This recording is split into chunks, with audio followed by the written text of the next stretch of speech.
لو ابنك أو بنتك بيعانوا من صعوبات في دراسة اللغة الفرنسية كطالب أو طالبة إعدادي، يبقى الفيديو ده يهمك ويهمه.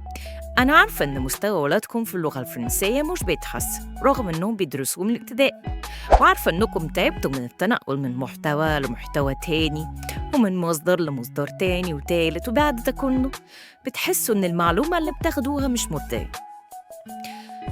الحل هو مسيو خالد عبد الحميد، منقذ اللغة الفرنسية. على صفحته على الفيس تحت عنوان هاشتاج حكاوي الفرنساوي هيعمل فيديوهات قصيرة كوميدية فيها شرح القواعد، وعلى الانستا تحت عنوان هاشتاج الفرنسية في حياتنا اليومية هيعمل فيديوهات حياتية في يومنا لكن بالفرنساوي. وفي حساب التيك توك تحت عنوان هاشتاج معلومة فرنسية على السريع هيعمل فيديوهات قصيرة جدا فيها معلومة تفيدك.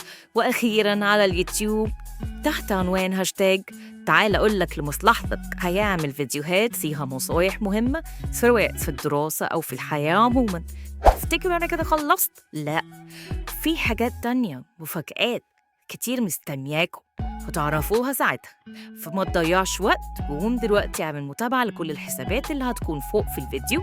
ما توقفش الفيديو ده عندك، اعمل شير وما تبقاش أناني وخلي غيرك يستفيد.